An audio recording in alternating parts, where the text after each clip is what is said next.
Good afternoon.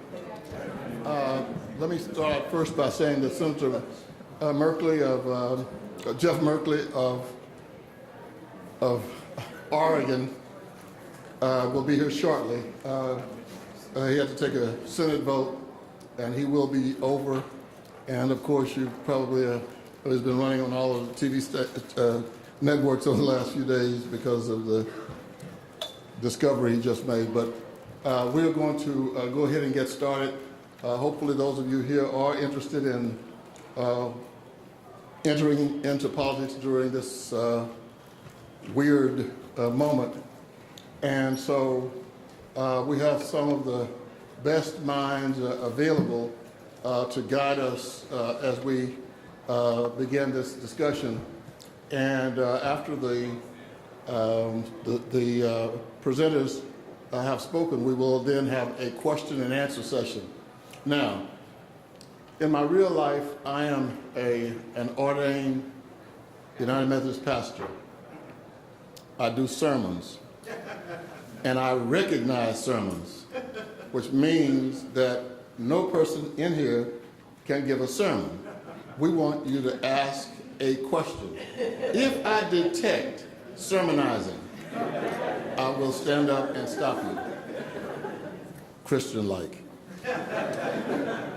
So we will go ahead and get started, and we have no one better to run this whole program than a friend of mine, but also I think a friend of people who look for justice and would like to have comfort in knowing that somebody is going to speak truth to power at any and all times. He is a professor. He is a television and radio commentator. He is a sermonator. He is a preacher of the gospel. And he is a teacher. And we are fortunate to have someone who does not need a long introduction, Michael Eric Dyson.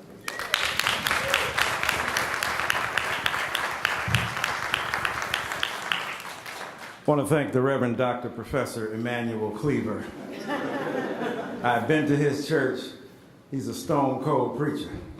He just happens to be a congressman too. And he can throw down in inimitable fashion. I'm honored to be here today with this august panel to think about involvement in politics, because the vocation of politics, not a job, more mission-oriented than job-related. The mission of politics is to deliver critical resources to vulnerable populations in times of crisis. And when we look at the distribution of resources that are aggregated and then facilitated by politicians, it's even more important now in the midst of this moral miasma in which we find ourselves. Because we know what's going on now, to coin the phrase by Kanye, is cray-cray. Right? I don't care what side of the aisle you on, left or right. We know we're living in a unique time period in our history. Now the thing is that what we see going on now is not an aberration from, but a fulfillment of some extremely problematic tendencies that were there from the beginning in American politics. Because American politics was never discovered, designed, or discerned to cover the kind of people who sit up on this panel, right? And if you understand that, the use of politics by those people, however, is not only an index of the ingenuity of people of color and others and women to shape and bend and mold the political, if you will, operation to our own interests, but we are the very fulfillment of the ideals, the moral trajectories, and the political intensities that were envisioned by the founding fathers and brothers to begin with.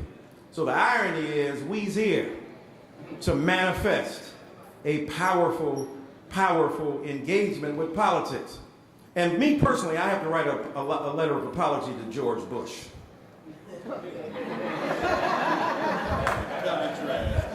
Dear President Bush, I thought you were the dumbest, most rhetorically challenged, incapable, word-knowing president in the history of this country. Boy, was I wrong. Right? I'm looking out here, I see Pam Keith. I got to take a moderator's privilege here. She's running for Congress in the state of Florida. Raise your hand back there. Show her some love. And show her your pocketbook before you roll up out of here. So we have extraordinary figures to talk about this political moment. We have our own Bob Woodwards. Fear, trepidation, trembling. Our book could be called Scared. Because we got a guy who stands up every morning to excrete the feces of his moral depravity into a nation he has turned into a psychic commode. Right? And as much as let's be honest, part of the problem is he ain't got the swag quotient of the dude who came before him. He's got swag envy. Now that guy has reemerged. Right? His biggest problem was wearing a tan suit. Now he's reemerged, even though we got to challenge him a little bit too. Where you been, bruh? I know you're making $400,000 a speech. I ain't mad at you, but the game been deep since you left.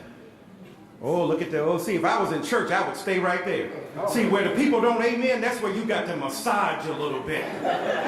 Oh, Negroes down with the Trump critique, but not the Obama critique. Look, bruh, we've been telling you it's been messed up. And don't come in at the end trying to juxtapose voting versus complaining. I'm not down with none of that. He says, don't complain, vote. No, vote and complain. Raise your voice. You said, what did they do? The millennial generation did more with hashtag Black Lives Matter than you did in 8 years in office for black people in terms of organizing the logic of democracy. That's just me. Don't worry about it. Don't charge this to Emanuel Cleaver. He's a great man. I'm the problem here, so charge it to me. MICHAELERICTYSO friggin' N. So now we have a great panel organized to talk about some serious issues. So you want to get involved in politics. So we have extremely intelligent, highly verbal, and remarkably insightful, sophisticated analysts to talk about this. Michelle Bernard, you've seen all over the TV, heard her all over the radio, speaking high intelligence about politics, balanced, nuanced perspectives about our political predicament and the condition in which we find ourselves. And you've seen Brother Reverend Professor Castro all over. I love his new shirt, Make America Great Again, with a picture of Barack and Michelle.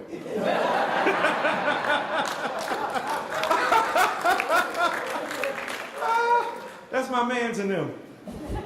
So we're going to hear from both of them. We'll go to Ms. Bernard first to set the baseline for our analysis, to speak theoretically and practically about the issues of politics that we're confronting and why it's important to get involved in politics and what we need to do. And then we'll turn to Secretary Castro after that to engage in analysis. Then, if Senator Merkley comes, we'll speak with him. And if not, we'll have some Q&A with these very talented panelists. All right, Ms. Bernard. Thank you. I'm going to actually sit here. All right. Is my mic on? I want to recognize CBC Chair Cedric Johnson is here. Thank you for... Secretary Richmond, I'm sorry. Thank you for joining us. I didn't see you over there, Doc. Tupac's birthday. I mean, 22 years after he got killed. I know you feeling that. Somebody. I still feel pain every September 13th. I mean, Tupac got killed died 22 years ago on this day. Somebody wake me, I'm dreaming. I started as a seed, the semen, swimming upstream, planted in the womb while screaming. On the top was my pops, my mama hollering, stopped from a single drop. This is what they got. And he said this, now sit down. Just the other day, I got lynched by some crooked cops, and to this day, them same cops on the beat getting major pay. But when I get my check, they taking tax out, so we paying the cops to knock the blacks out. That's Tupac.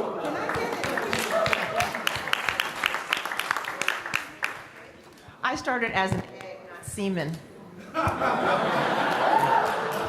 So I'm gonna direct my first comments to the ladies in the room about running for office. One of the things that we have been talking about, actually a friend of mine just told us just a few minutes ago, another one of the sisters that you might see on television, that she was sitting in a green room recently, and a reporter said to her, "Black women are really coming into their own." And she wanted to just roll over and die. We have always been in our own. We have been at the forefront. A long time ago, I wrote an article, and the headline was, "Women will save the nation." I'm amending that to say it is Black women who will save the nation. We are the reason why there is not a pedophile running as a representative from the state of Alabama. We were the people who voted properly and could have had Hillary Clinton in office if our white sisters had not voted for Donald Trump. So I want to direct this to you because we are seeing unprecedented numbers of Black women run for office. Now, this is what the studies will tell you. And I'll tell you, once somebody asked me, "Michelle, are you ever going to run for office?" And I was like, hell no, I don't want to read about my divorce in the Washington Post. And then we saw the pussy grabber in chief get elected. And I thought, okay, I could just do what he said, fake news, and get elected. So this is what we are told. When women run for office, they run for office because they saw something that bothered them. Unlike men, we don't wake up and say, "I'm just going to be president of the United States because I'm all that." We don't run for Congress because we wake up one day and we say we're all that. It might start off at the PTA or the student council level. There's a woman that I know, a member of Congress, who I believe had twins or maybe quadruplets, and her husband left her. And that's when she sort of woke up and said, all right, I've got to do something about my life and about the lives of people that are similarly situated. And so I want you to know that we have a habit as women of saying, I need a little bit more experience. I need to know more people. I need to figure out a way to raise money. The time just isn't right. Well, sisters, if you are Black and you're a woman and you can take a breath, the time is always right. Always. The country needs you. There is something inherent in our genetic makeup that makes us not scared. You know, there was the time when Betty Friedan came out with her book, The Feminine Mystique, and so many Black women said, you know, that they felt left out of the feminist movement, that it wasn't for us.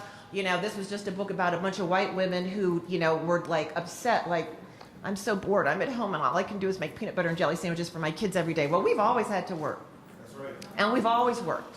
And we've always stood for justice. We have always stood by our men to catapult them to where they were. We have always respected Black manhood. We have never questioned what it is to be a Black woman. And now is the time to show the entire nation and the entire world the power that we hold. So don't be scared of raising money, because we will come to your side. Remember when Barack Obama first ran, it was Black people who were saying, oh my God, he's a spoiler for Hillary Clinton, he can't possibly win, I'm supporting Hillary, and then he won. Iowa and New Hampshire, and all of a sudden, there we were in droves. Do your thing. We will support you. This young woman back here running in Florida, write a check. Even if it's for $1, write a check. We will support you. We will put on t-shirts. We will come out. We will galvanize voters for you. If we don't have a seat at the table, whether it is at the city council level, the state level, or the federal level, we lose. Our sons lose, our daughters lose, our husbands lose. We need women to stand at the forefront, for example, in states like Florida, and get rid of stand your ground laws. You know? I want my son to be safe when he walks out the door. Like, we're not applying to any colleges in Florida, or Texas for that matter, not to be mean about your state, but you won't see me there. Until we get a Black governor, we need you to be there.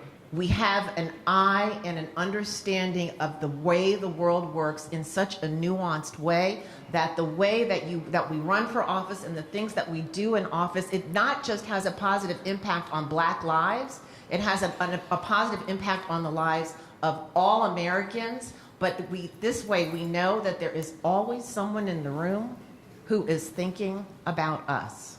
So I thank you for being here today. I hope every single person in this room, particularly the women, you're either running for office, you're supporting someone who's running for office, and you are ready to raise hell no matter what state you come from. We need you. Thank you.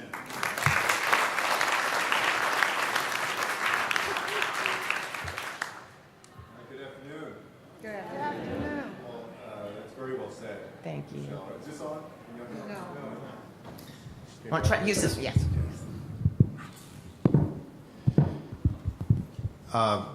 First of all, thank you very much, Congressman Cleaver, for the invitation to be here. And thanks to the CBC for putting on a great conference every year. And I'm sure that this year will also be fantastic. And to Michael, Eric Dyson, and Michelle, thank y'all for sharing your wisdom today. I know that Senator Merkley is going to be here in a few minutes. So I'm Julian Castro. I feel like I should wear a name tag because, as many of y'all know, I have a twin brother who has the privilege of serving with the congressman.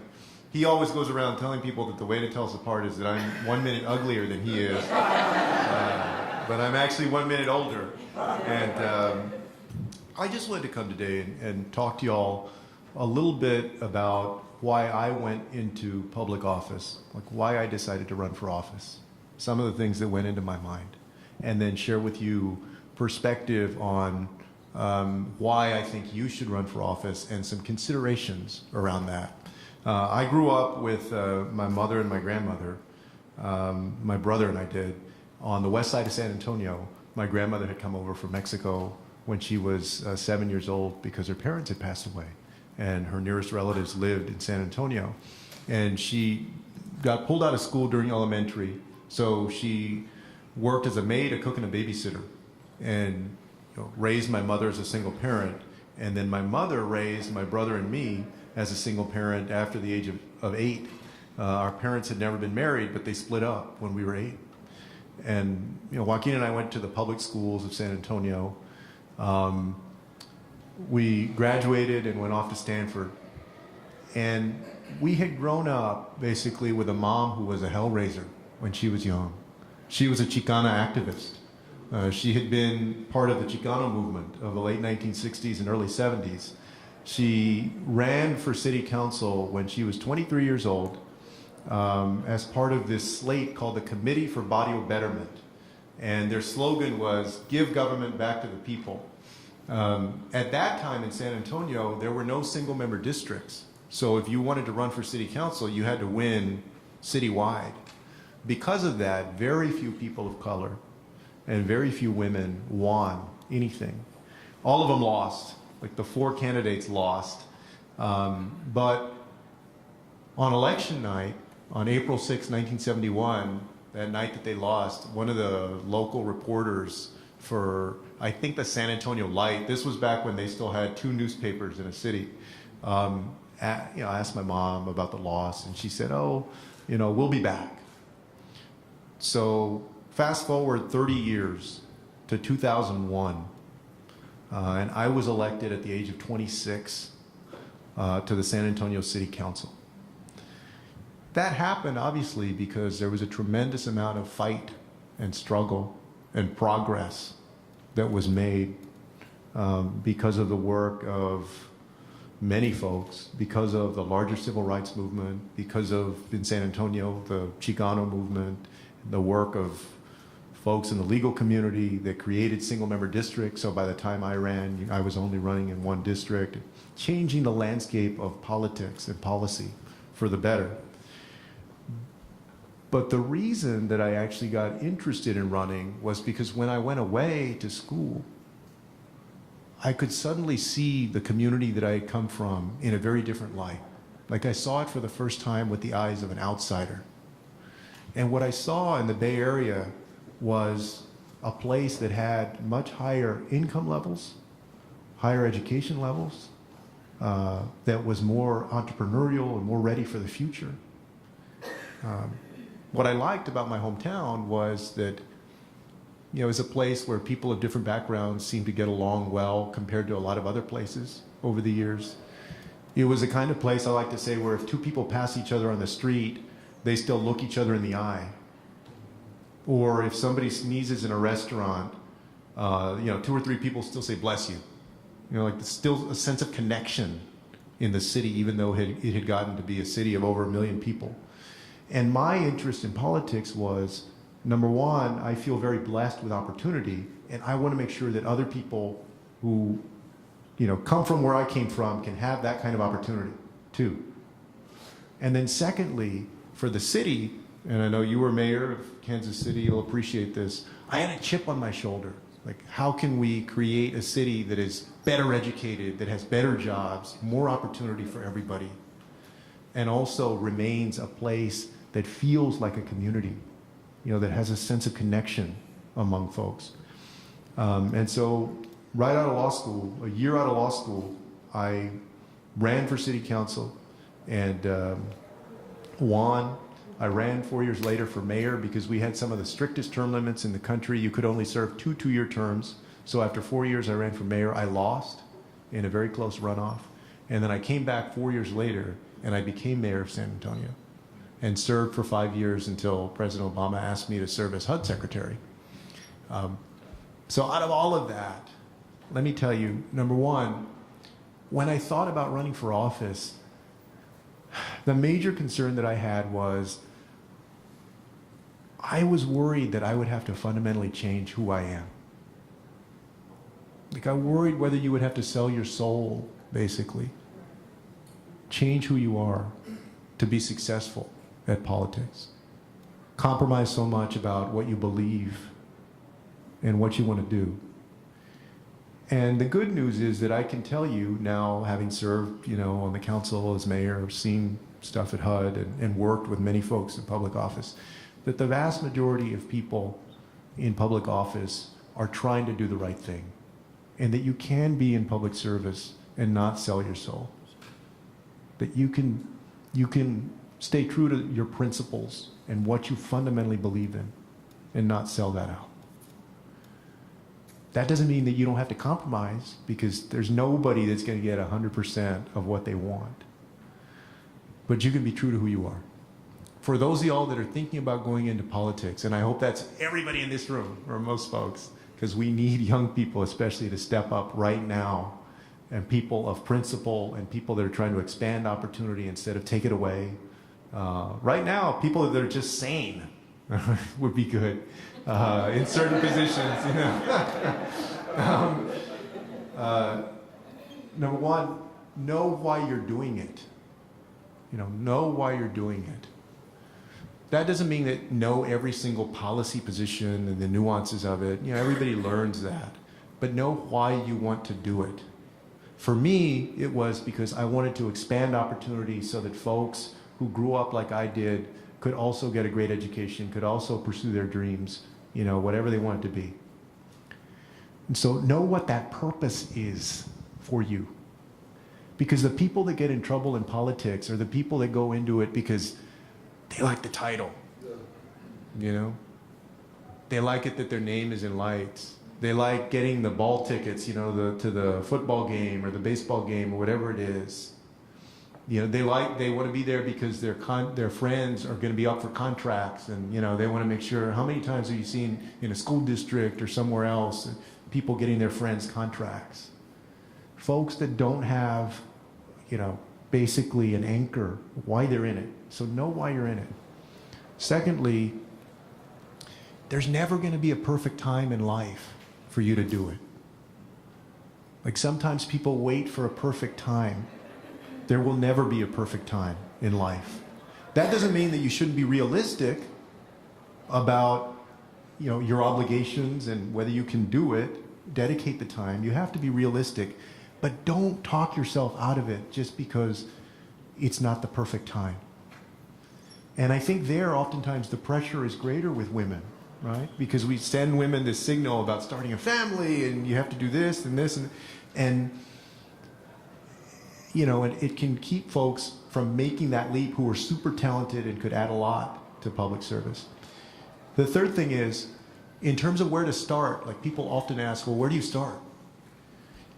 Look at what you're interested in doing. If you're interested in school board, if you're interested in city council, if you're interested in state representative, and start with the people that orbit that office, because they're affected by the policy that comes out of whatever office, you want to run for. The neighborhood associations, if it's city council, the PTAs or the unions, teachers unions, if it's school board or state representative. Find those folks, and then also go find your neighbors that have nothing to do, that might be even disengaged from all of it, but are impacted by that, and then get their perspective and have them come to know who you are. Start there with regular folks. And I think that that's a great way to get started. For me, I started calling around the neighborhood association presidents when I was thinking about running for city council, getting to know them and the concerns, and then going from there. And then the last thing I would say is that I don't think there's been a more important time in the last 50 years than right now for you to step up and run. What we're seeing is not normal. And that was the president's message the other day, President Obama's message the other day. This is not normal by any means. And the thing is, this one person is kind of like a cancer on our democracy. Right? The longer that it goes on, the worse it's going to get. But it's not just him. It's that he's inspiring a generation of new people. You look at the guy that's running against Andrew Gillum in Florida, that has his baby girl building a wall. It's a cancer that is growing and inspiring a generation of folks that are taking this country, that would take this country in the wrong direction. We need you to step up and to take us in the right direction of integrity, of expanding opportunity for everybody, of trying to make sure that we live up to the best ideals of this country. And so, I want to echo what Michelle said, that don't be afraid.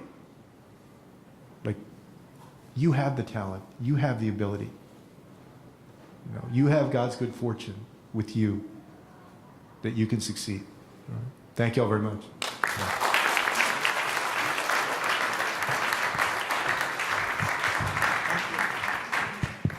Is this working? I just want to piggyback on something he just said. Anybody here taken one of those ancestry tests, 23andMe?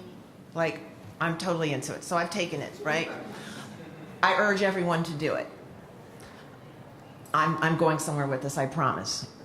Take your test and look at the results. And when you come back, it does something to the soul to see what region of the great continent they can tell you your ancestors came from. Everyone in this room will find that you have a connection to someone who came here in chains. It is our people who built this country. I find it offensive when people talk about, blue states separating from red states, like give them their own country and, we'll just live in the blue states. Well, we built every state in the country. We built the American dream. We built the American democracy. And I really think that every single person here should be absolutely disgusted by the fact that you have ancestors that died building this country, and we have an absolutely idiotic rogue taking it apart piece by piece by piece.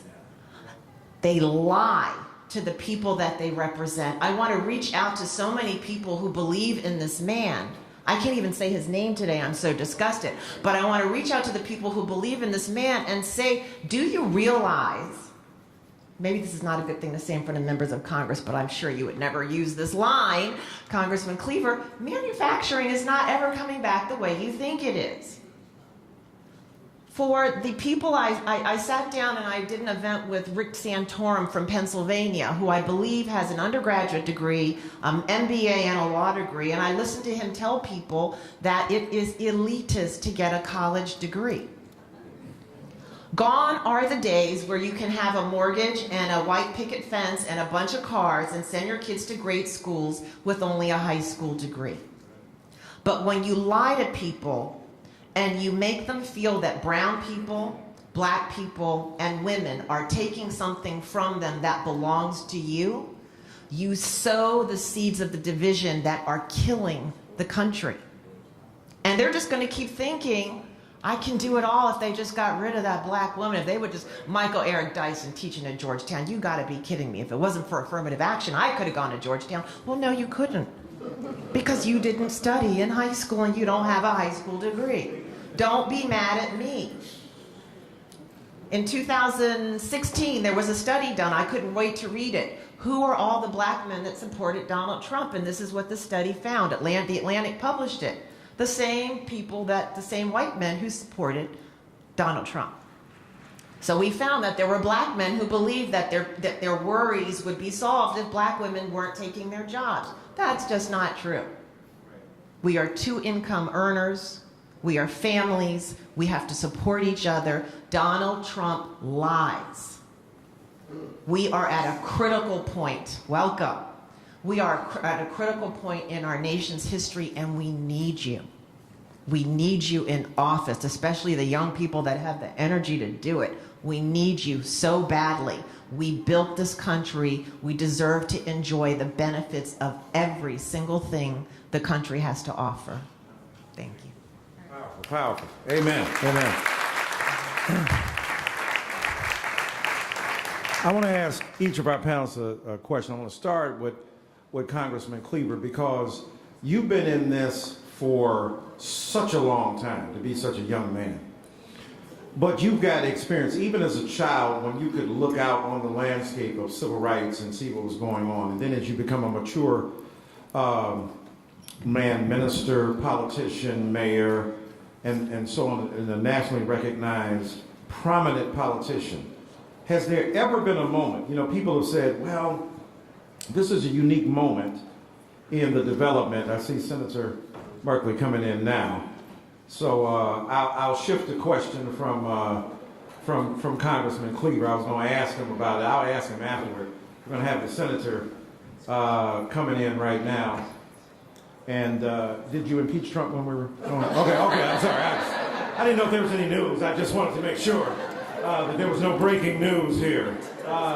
Let's welcome Senator Merkley. And sir, we want you to offer your sentiments, your passions about why getting involved in politics is still a useful vocation and mission in 2018. Well, greetings everyone. When I went back to my home state of Oregon, I was became head of Habitat for Humanity, and I'm working in a community, and we're starting a program called Youth Builders that have become on the East Coast, and we created an experiment with it in a branch in Portland, and we had project down payment to try to enable people in the community to buy homes. And as I was working on all these different aspects of partnerships with community organizations, that inevitably leads to going down and talking to the city commissioners, going down and talking to the mayor. And you explain the issue, and you explain why instead of putting $12 million into some new development downtown, you need $12 million for down payment grants in the lowest income community in Portland, and they kind of look at you blankly. And you go, wow, we need people in the office who have the vote, who understand the issues that people are facing. And that was the moment that I thought, maybe I'll have to run at some point, because it'd be a lot easier to vote than just explain it to people and ask them to back up the project.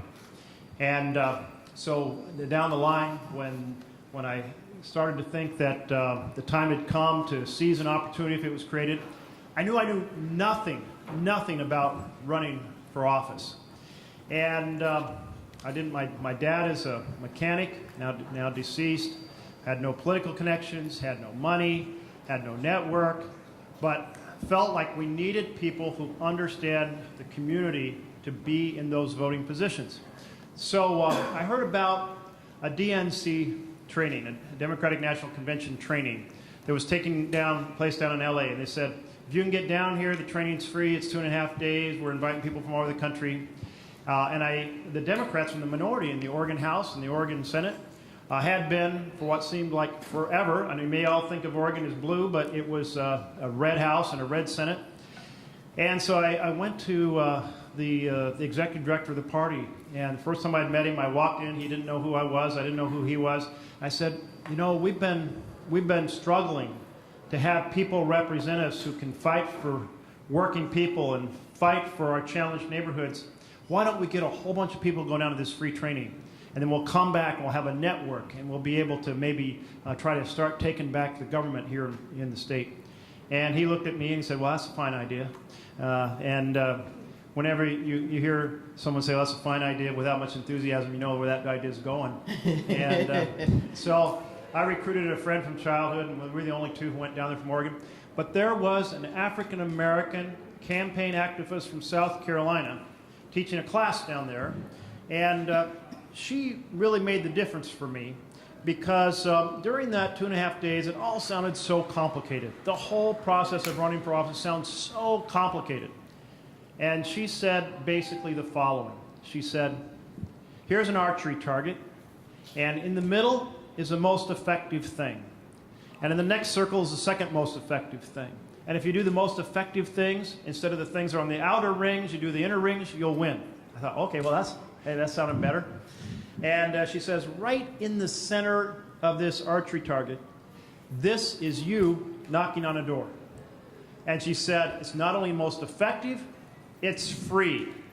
Like, wow, okay, now we're talking effective and free. Because I thought it was going to be complicated and expensive, and I didn't have resources. And she said, then the next ring around is you going to a community meeting and greeting people on the way in and greeting them on the way out and telling them you're running. And they may not let you stand up in the meeting and talk about why you're running, but you can slip in beforehand and put sheets on the chairs. I'm like, okay, I can envision doing that. So third most effective thing, next ring out, is you on the phone. And then she proceeded, your friends doing those same things. I said, okay, I can set aside all the complexity of the sophisticated targeting and organizing. If I go knock on doors, I might get elected. I have a good chance of getting elected. And then I can make a difference. And that's what I proceeded to do 20 years ago right now, running for the state legislature in a primary against 2 former state legislators. And everybody told me, you are going to lose. You have 2 people who have been elected before. You have 2 people who know the system. You have 2 people who have connections with lobbyists. You have none of that. And they were right. But you know what I had? I had the door knocking. And I jogged from door to door. I went out and bought a ream of yellow paper, bright yellow canary paper. I went to my home computer and I typed up 1 page just saying, I'm Jeff Merkley, I'm running, we got to fight for these things. And I started knocking on doors. And people in more sophisticated worlds said, you don't have a pamphlet to hand out in the door? I said, no. And I kept thinking about Carlotta Scott. Now, I wouldn't have remembered her name, but I was down in South Carolina. I was invited to address a convention down there, and I was telling this story. And she comes up to me, and she says, I was the one out there in L.A. 22 years ago. It was 2 years before I ran, teaching that class that you took. So I just want to share with you all, don't be stopped by complexity. Don't be stopped by complexity. It is you, a sheet of paper, and a conversation at the door. A conversation in which your first mission isn't to explain anything sophisticated. It's to create a friendship at that door. It's to say, I'm Jeff Merkley. I'm coming by because I'm troubled about some things in our community. And by the way, how did you grow that beautiful rhododendron anyway? I've never seen one like that. And as soon as you comment on something they've done and you have a normal conversation, you return to it, the first thing you know, they're putting up not 1 but 2 year lawn signs and they're telling your friends about coming by. We have seen a host of people from communities of color run in Oregon and start winning those House elected races. We've seen it all over this country. And we have seen the beautiful vision of people standing up and say, the person in office doesn't represent our community. I think the most vivid example of this is Alexandria saying, isn't it time we're represented by somebody who lives in our community, whose children go to school in our community, who drinks our water and eats our food. I heard that and I was like, she's going to win. Yeah. That's powerful. And that's exactly what I felt at the time that I decided to run for office. So I encourage all of you to do it. Take your life experience and fight to build a better world. We're in a moment right now where our beautiful democratic republic is being corrupted by gerrymandering. It's being corrupted by the challenge of dark money. It's being corrupted by voter suppression that we're hearing about new instances day by day in states around the country. And so we have to fight with people power to reclaim that vision of a government, we the people. That's how we do it. By all of you out there running and fighting for the things you know that will make your community, your state, and our nation a stronger place. Thanks. Amen.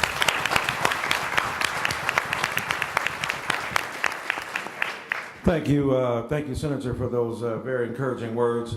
We've been joined by Susan Taylor, the Queen of Black America, and Kefra Burns, one of the great poets. Have them stand up right quick so you can see where they are over here to the left.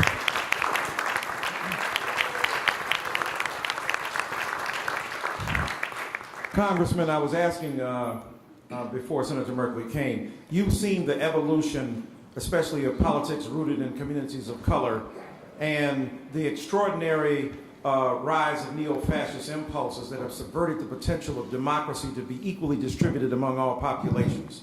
And yet, you've got enough wherewithal and experience not to be discouraged from this singular moment. Tell us about why we should redouble our efforts precisely at this time to be involved in politics. Well, first and foremost, I think a lot of what you see on television every night and read in the newspapers every morning is in many ways designed to discourage us from pursuing a political involvement. I think when you hear somebody, attack an entire race of people and whose philosophy is no matter how much I embarrass people or attack people, I will not apologize. You start thinking, well, I don't want to be like that. Let me just be clear. Donald Trump is a perfect reason not to get involved in politics, if that's what you have to do. But Donald Trump is the perfect reason for getting involved in politics because you can't allow him to run loose. And so I was elected mayor of a town that's 78% white. Mm-hmm.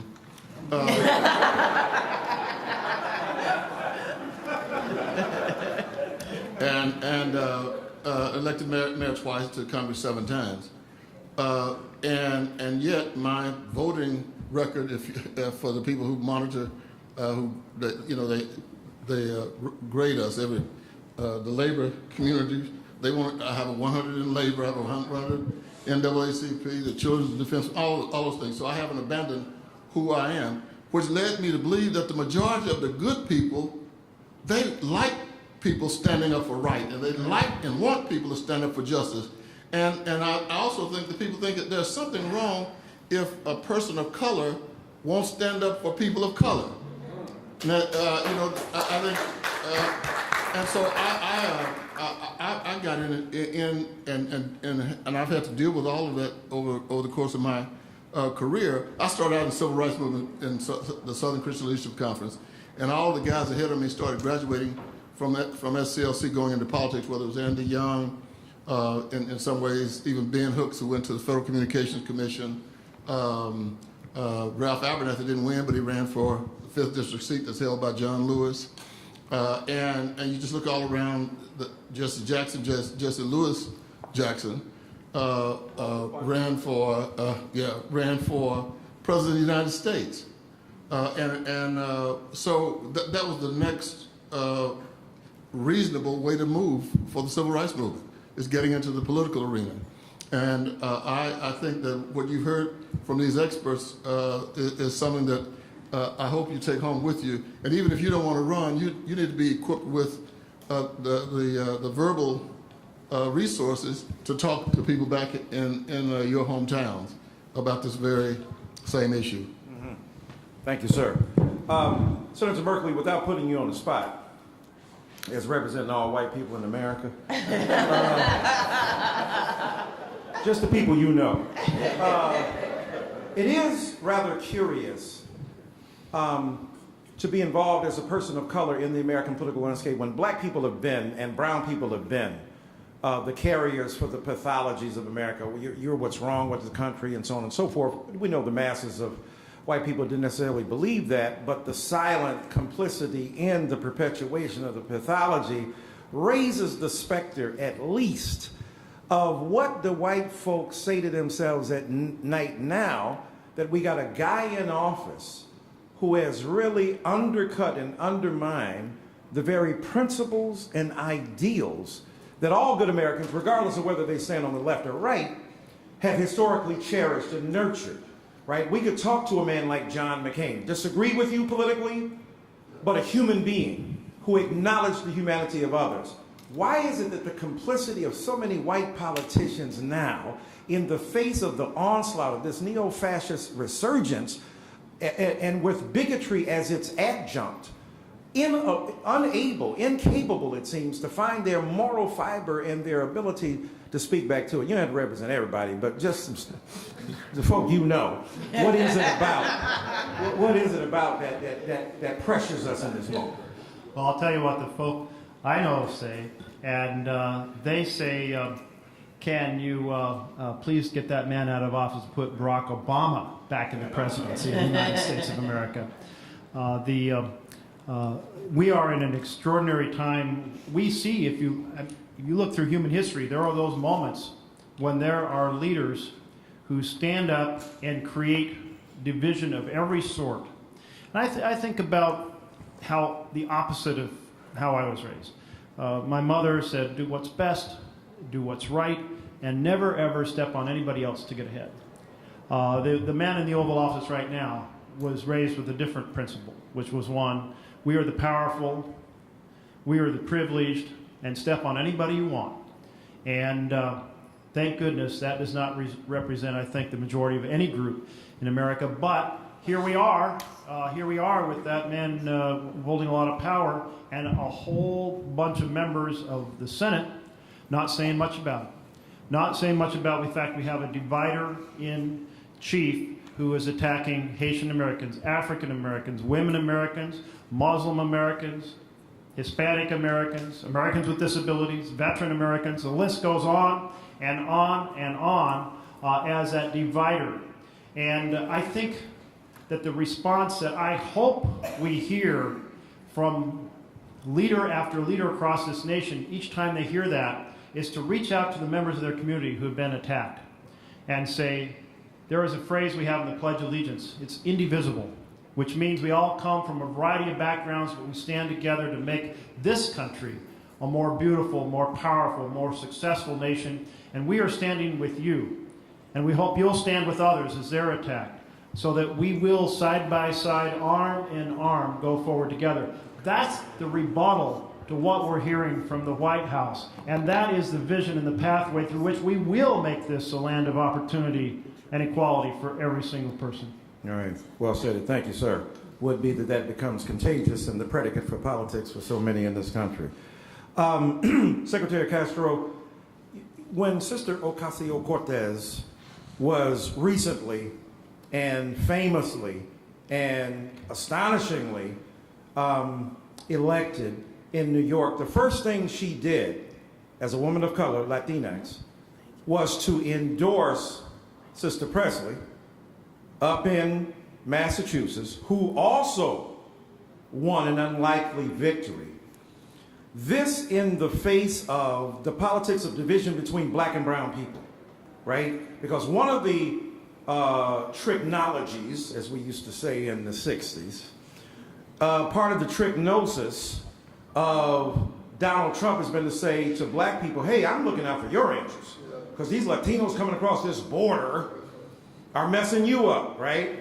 So it's the Mexicans, the Puerto Ricans, the Dominicans, the Cubans. No, it's these right-wing Republicans who we know are jamming us up. But it's been effective to a certain degree where people's nativism has been appealed to. How do we overcome that division to show that black and brown people, though definitely with distinct interests based upon their history, nonetheless have more potential to come together to change things than diverging upon a path of self-enclosed, self-interest? Yeah. That's a great question. And, I was happy to see Alejandra Ocasio-Cortez do that, and happy to see Ayanna Pressley with her big victory. They are great role models for this generation going forward. You're right that Donald Trump has tried many different times to divide the black and the Latino community, especially in the context of immigration. Right? But we also know that it's often African Americans and Latinos that live together in a lot of the same urban neighborhoods, close to each other, that shop at each other's convenience stores or markets, or go to barber shops together, that work at a lot of the same places oftentimes. And so I think part of the great hope there in the years to come is people knowing each other. Y'all saw that video where the guy about a month ago was narrating about the Mexican American workers that had walked off the job. I don't know if some of y'all saw that, right? But he was talking about this solidarity of folks that have common interests. And I do think that there's that solidarity. I also agree with you, of course, that African Americans and Latinos have similar but different histories. I can say, as the son of someone who was active in the Chicano movement, that so much of the progress, so much of the genesis of the Chicano movement was what had happened in the broader civil rights movement that was led by the African American community. And we were having this conversation the other day, Joaquin and I, that when you look at things at every level, for instance, getting representation on corporate boards, it's often because there will be an African American board member that will then say to the board, hey, well, do we have any other folks of color, Latinos or Asian Americans? But the one who will make the outreach, basically. And so in very many ways, the Latino community has learned and has benefited from the pioneering work of the African American community. And it's great to see folks like Alejandra and Ayanna that are going to get to work together. They're not the first ones to do it. Folks like Tom Bradley in Los Angeles set a great coalition before. But I think they're going to be some of the most high-profile young folks to do it. And that should give us a lot of hope. And it's a great anecdote to what Donald Trump is trying to do. Right. Thank you so very much. Attorney Bernard, I want to ask you this question. You raised an extremely important point about mobilizing women, but especially black women, in the face of the assaults that so many women of color have endured. We talk about young black boys, and we should, being kicked out and expelled from schools, but black girls are right there with them. The swelling of the prison industrial complex with the bodies of black and brown women. What is it? You mentioned the statistic. I think it was, you mentioned the number. I think the statistic was that 13% of black men eligible to vote voted for Donald Trump. And when we disaggregate the data, the motivation was the perception that women, black women, are getting the jobs, right? The same kind of nativist logic that informs white brothers and sisters like you so brilliantly deconstructed. No, work hard and study hard. Don't be, the easy thing is to scapegoat black people like, I didn't get into school cause you ain't studied, cause you ain't done your work, cause you ain't learned how to take that test. So you got what had happened was kind of phenomenon going on.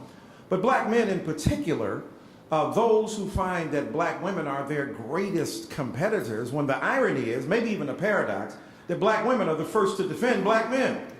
Not to mention give birth to you. Well. I'm just saying. And the Lord said. So I'm raising my son right. Yeah, right. Your If son, anyone ever comes to my house house and tells me that he was ever on the wrong side of a woman, I'm Right. going to slap him right in his face. Woo! He could be 50 years old. 50-50. 5-0. I ain't mad at you. I'm scared of black women. So, but I want to say this. So, how can we, right, dislodge some of that ignorance among black men who see black women as their greatest competitors and therefore roadblocks, as opposed to a system that exploits both of us? So, before I answer your question, I would be remiss if I did not reiterate what the senator told us, which was that it was a black woman who gave him the confidence to get to where he is today. You missed it earlier, but I was saying we make the world go round. We keep all the balls running. With regard to the question you asked, it's really interesting. I will tell you, I think my short answer would be stop listening to white men, first and foremost. And I will give you a perfect example. I was in the green room at NBC the other day, and I'm sitting, actually, no, I was in the makeup room, so I'm getting my makeup done, and this white journalist walks by and sort of half-heartedly looks at me and goes, "Omarosa, I'm halfway through your book," and I put my hand up. As God is my witness, and I said, "I am not Omarosa." So he starts looking at me, and he goes, "Well, don't you think you look like her?" And I was like thinking, no, I don't. So the makeup artist that was doing my makeup was an African-American woman, so you know she's giving him the side eye, big time. And he keeps saying, "Well, don't you think she looks like Omarosa?" And she was like, "No." So by this time, I go into the green room, you know, over there on North Cap Street. So I don't have a choice. I'm sitting beside Mr. White Guy who thinks I look like Omarosa and is still not embarrassed that he keeps asking everyone, "Does I look like Omarosa?" So the makeup artist, I guess, has told every black person on the floor at the time what's happened. So my buddy Michael Steele walks into the green room, and he doesn't know that I'm sitting beside the guy who thinks I'm Omarosa, and he walks in and goes, "Hey, Omarosa, how you doing?" And we all start laughing about it. And it was, I mean, it is funny, but it's not, because it's indicative of what I'm going to say. People don't see us. You've got to stop listening to white men, because their vision of the world that they live in, with the exception of the senator who's sitting on the panel with me today, is incorrect. Right? As they say, out of darkness comes life. It is out of the womb of the black woman that we give you life. We are not the enemy. We grieve when our husbands and our children, and our boys in particular, are killed or are gunned down by police officers, and no one cares. We work because we have to. We work because we want to. We just don't happen to want to walk behind you. We want to walk beside you. There used to be a joke that somebody told me years ago that Alma Brown, who was married to former Commerce Secretary Ron Brown, that somebody, after he became Commerce Secretary, someone says, and the joke is that they say, "Congratulations. You know, what would you be doing if you were not married to Ron Brown?" And she said, "I'd be married to the Secretary of Commerce." Get the joke? Right? We're partners. See us. Understand what happens to us. Right here in Baltimore, within the last year, there was a young woman who was in her apartment building, hiding. She had not committed a crime. I don't know what the problem was at the time. I don't recall. Right? But she's in the apartment with her baby, and she's filming it on Facebook Live. The police are banging down the door, and the police get Facebook to take her account offline so that no one can see what was happening, and they killed her. It happens every day. There's a movement called Say Her Name. You have to, like, the things that happen to black women, the rapes, the little things that happen in the office. I'll tell a quick story, and then I'm going to stop telling my stories. I, years ago, graduated from law school, young lawyer, you know, I think I know it all, and working on a big case in my law firm, and I was invited to participate in a big white-collar criminal defense case, and I, of course, thought it was because I was so smart. I go to a meeting with the partners in charge of my case on the Hill, and come back to the office, and this member of Congress is like ringing the hell out of my telephone. Now back then you had pink messages, right? Like, and I would come get to my office and there'd be like a stack of pink messages. And I'm going to my boss and I'm saying, you know, this congressman keeps calling me. And a female partner comes to my office and she says, they set you up. The congressman at the time had a reputation of having a deep interest in young black women. He actually ended up going to jail later on for having raped a 14-year-old black woman. But this is what people now, so the white male partners in my office knew this and used me as bait to go to Capitol Hill for a congressional hearing for somebody that we were representing, and then the chairman of the committee that was doing this investigation, they could later call him and say, either back down or we go public with this. That's what people think of black women. Graduate of Howard University, graduate of Georgetown University Law Center, woo woo, law review, and I'm bait. So tune out the noise, because it could be your daughter. It could be your wife. It could be your granddaughter. My family's from Jamaica. They are the most, you know, macho men in the world. We always say that God gave my dad 3 girls first, and then the boy came to teach him to be a feminist, because something happens when you see what happens to your daughters in school and in the workplace. So I say, stop chasing white women, stop listening to white men, and just remember, we love you, and we need your support.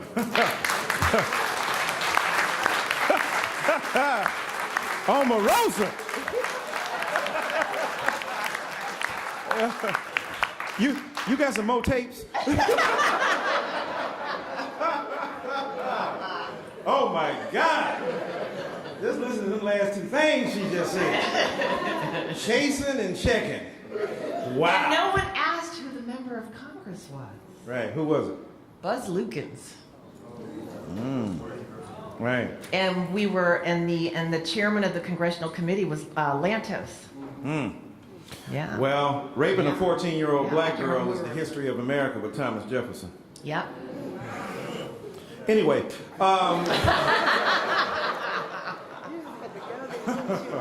no Me Too moment on the plantation. We've got a few minutes left. I think that if we can go round robin very quickly in our remaining moments, unless we want to open up. You want to open up to questions? I tell you what, well, I won't even ask my questions. If you all have very short, abbreviated questions, all right? And soon to be Congresswoman Pam Keith from Florida, why don't you step up and be our first person? I do want to qualify. My primary was last Tuesday, and unfortunately I did not win, but I do want to talk to... But you're running again. Yeah, yes. Yeah, that's what you're running again. I'm sorry, thank you. My question is directed to the Honorable Mr. Cleaver from my father's hometown of Kansas City, Mr. Merkley, and Mr. Castro. You all are extremely influential in the Democratic Party, and I would like to point out, as a point of fact, that we have had an incredible season of incredible successes, from Ayanna Pressley to Stacey Abrams to my dear friend Andrew Gillum. But I would be remiss if I did not point out that the Democratic Party was wrong on each and every one of them. So I have to speak to the elephant in the room, which is that we are the backbone of the party, and every single one of us who stood up and won and ran, and we are talking over the moon type talent, was told by the party, not you, not now, not your time, not your flavor, and they got it wrong every single time. So my question is, now that you know just how badass and Ayanna is, and Lauren Underwood is, and Lucy McBath is, and so on, what will you do to change the party to actually see us for what we are?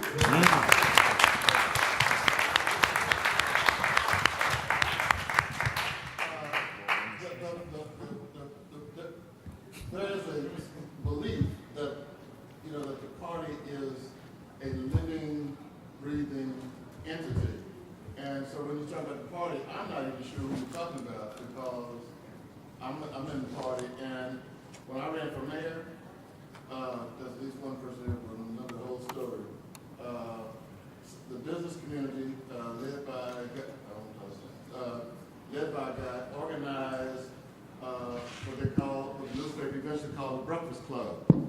they selected a guy to run for mayor and then financed him, sent him to Say the Right Thing school, and then bought him a lot of blue suits, navy suits. This is a true story. And he started out with $1 million. I had $135, and my wife said I wouldn't have to pay her back if I won. and that was it. That was it. The point I'm trying to make is, there is a such thing as a Democratic Party, but you know, it would be a different situation in every community. It's not like there's a central figure where somebody votes and says let's not support this person or let's not support that person. This is a tough, mean business, and I think that in those cases, what they did, and I think this might be a lesson, what they did is they went with the known entity, somebody that had been around, and it just seemed like the right thing to do. I wasn't involved in any of those races, but I'm just that's my assumption. I know what happened to me, which would be exactly what you said. It happens to other that happens to women. Yes, sir. Anybody else? All right. You want to respond? All right, Secretary. Well, I'll just try and. Is your microphone working there? No. Okay. Let me start just very briefly at the end, which is that I believe that these folks, that Alejandra, that Ayana, that Andrew, have Stacy, who can win, in November, have set the blueprint for how you bring the Democratic Party together and then win in November, which is intelligent, authentic, dedicated, hardworking people of color with the support of their communities, fusing with white progressives to create a powerful coalition on the Democratic side that then has the energy and the enthusiasm to power into November and to actually win. What I did this cycle is that we started this organization called Opportunity First, which is a PAC to support young progressive Democrats that are running throughout the country. And so I went out for Andrew Gillum in May of 2017, before some of some of them had already gotten in and then others got in. And he said throughout that campaign that he was the only non-billionaire or millionaire running. I went out several months ago for Stacy. Just did an endorsement for Ben Jealous. Also folks like Colin Allred that are running in DFW that I worked with at HUD very early on, probably in the same time frame in the summer of 2017, started supporting him. And so I've been out there, sometimes, frankly, supporting the folks that happen to be supported by the DCCC, but in other instances, supporting folks that were not. And I believe that there's value in doing both of those things. As someone similar to Congressman Cleaver, that when I came into it, there were a lot of folks that viewed Joaquin and me as, oh, well, you were the son of this Chicana activist, you're the radical. And so why would we be with you? And we need folks that can shake things up. And the good news is that we have a lot of people this cycle that when they get elected are going to shake things up in the right way and inspire a lot more to come after them. Okay. Yes, ma'am, over here. Oh, you have. Okay. Yes. And then we'll get you after. I'm going to come stand next to her because she made her comments. I'm Dallas City Why Councilman. don't y'all just stand up and line up so I can see y'all Okay. in order. Okay. I'm Dallas City Councilman Kevin Felder, and I can resonate with what I've been hearing in the room. One of the things that LiUNA said with regard to single-member districts, we didn't have single-member districts in the city of Dallas until 1990, when there was a lawsuit filed, and it created 14 single-member districts. So, to make my story so that everybody understands, I started running for this seat 18 years ago. It took me 18 years and 5 races in order to win my seat, because I would not compromise on why I was running and who I wanted to represent. I beat an incumbent. She had $100,000, I had $25,000. I walked from 12 noon to 8 o'clock, Monday through Friday, 1 o'clock to 6 o'clock, Saturday and Sunday. But it took me 5 terms to beat the establishment. And I'm in the race, I'm in the seat for the people. I would not allow myself to be sold out. I had all kinds of offers for money, positions, whatever you wanted, to do it for the business establishment. I refused to do it. I'm in this race, I'm in this seat now for the right reasons for the community. Okay. All right, we'll let that stand as a statement. Thank you. Now we got 5 minutes left, and we got 2 folks. So let's really quickly get to these, and then we'll give you a brief response. Thank you, ma'am. Susanna Sandoval. I'm one of 3 Latinas who ran for the U.S. Senate seat. I'm an organizer. I'm a native Chicagoan, and I am raising 2 kids that are of mixed heritage. They're Black and they're Mexican. So the question that the woman that just asked, I'm going to ask it, but I'm going to ask it differently. Maybe we'll get the answer. When I ran, my uncle founded 3 media outlets, so I was raised in the media. And I was 13 when he founded the outlets. So I've known all the politicians in Chicago, from Chicago, the state of Illinois.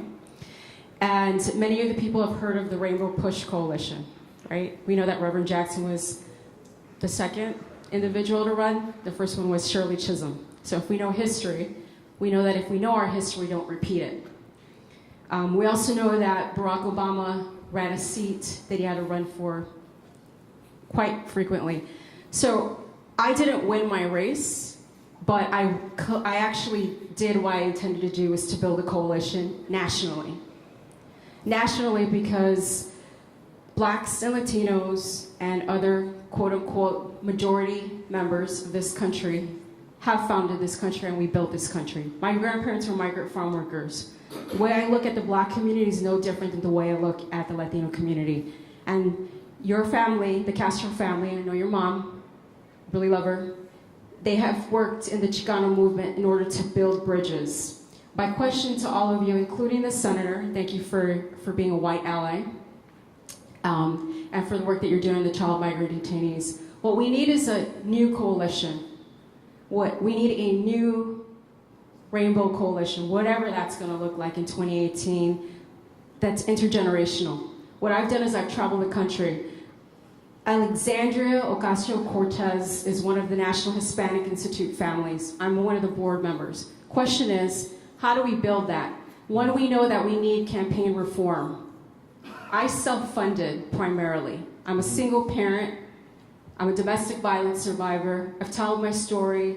I'm raised in the media. I'm not afraid to pick up the pen, pick up the paper, call somebody. I've traveled the country. I built a PAC. Okay. I'm an organizer. So how do we do that? All right. And how does this room help? Right. Let me combine. Thank you very much for that eloquent statement. Let me combine your question with the next question, then we'll have the panel respond. Okay, my name is Rhodesia McMillian, and I work for the University of Missouri in Columbia, Missouri. I do not want to run for office. However, I have a burning desire to support those who are in office and who would like to run for office, specifically in the area of education policy analysis.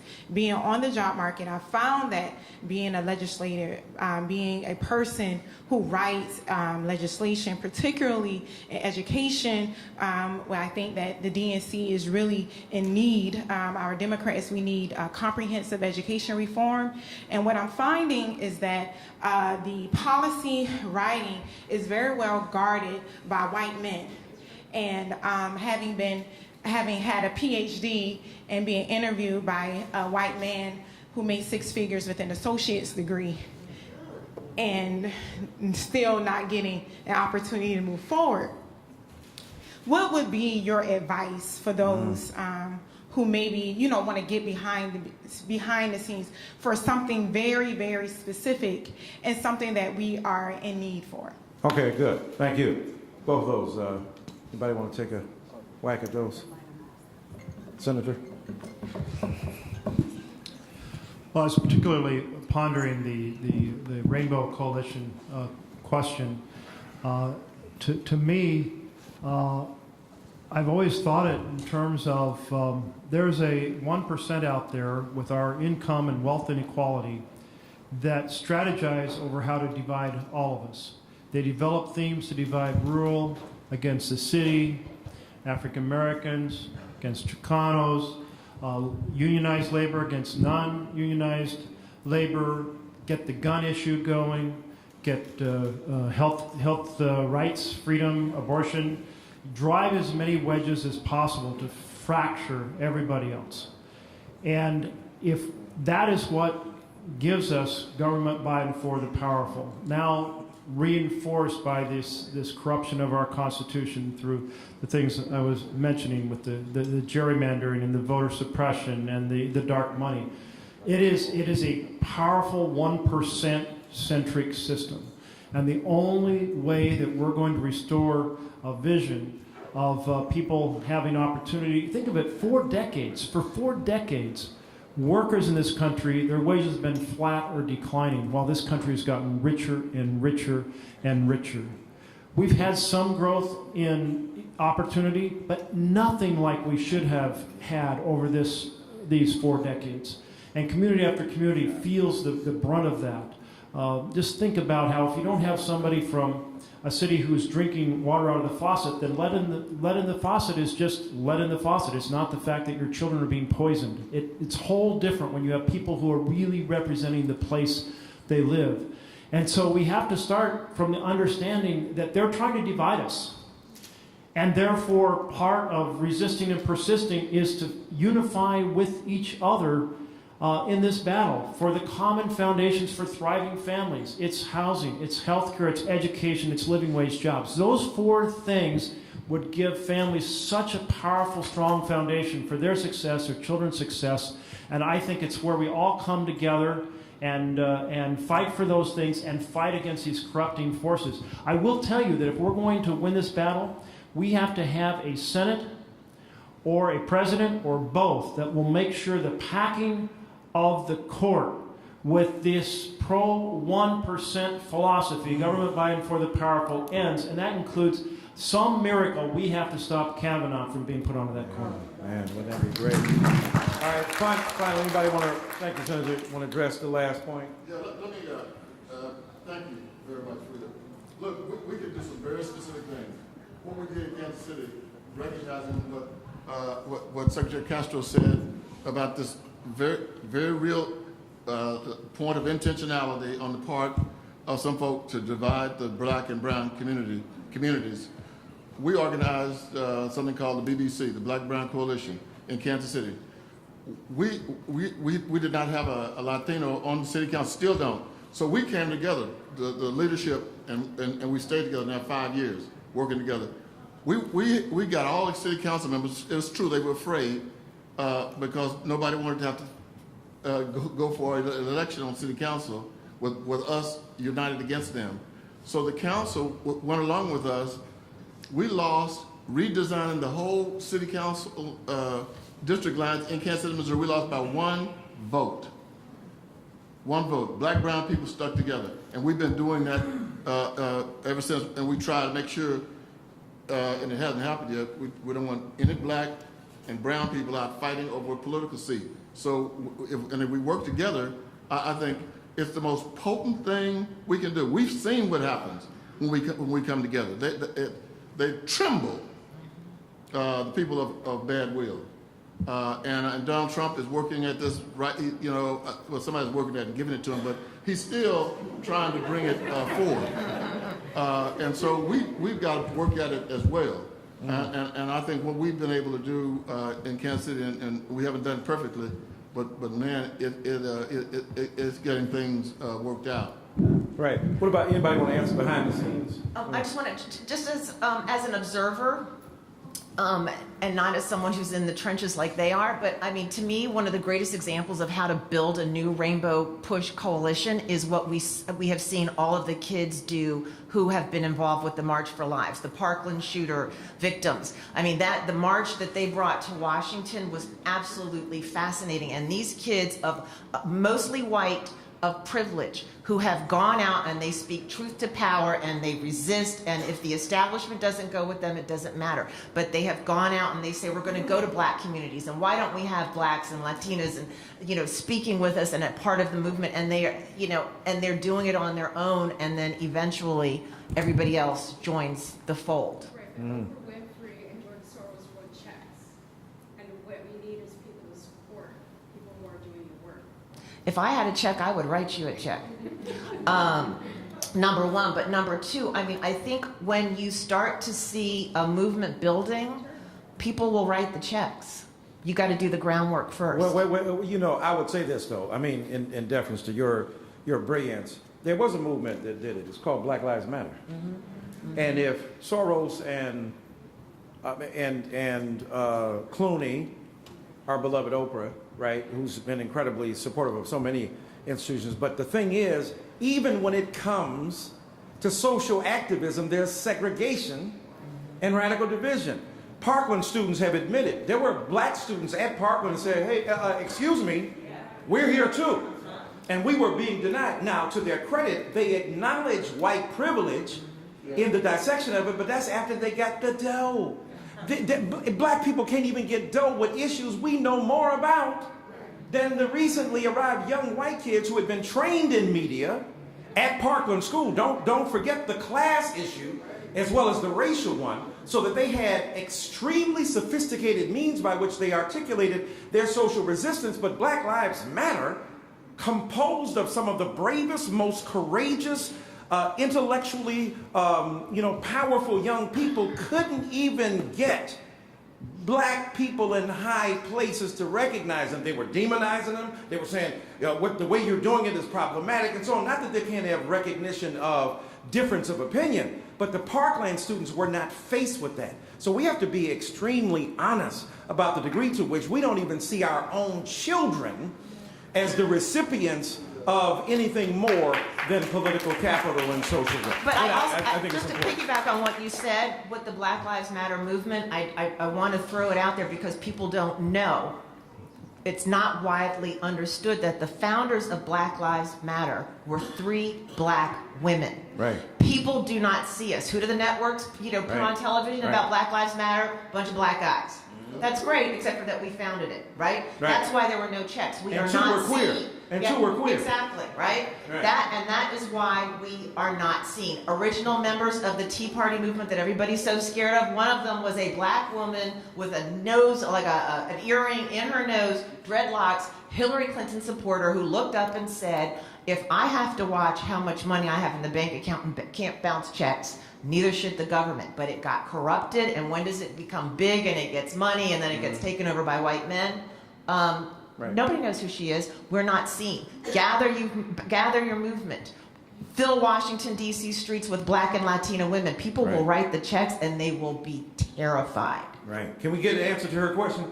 Just very briefly. Can somebody answer that about behind the scenes, PhD, 6-figure white guy who's corrupting the process? How do we get the behind the scenes people involved in facilitating their ideas as well? Anybody want to speak to that?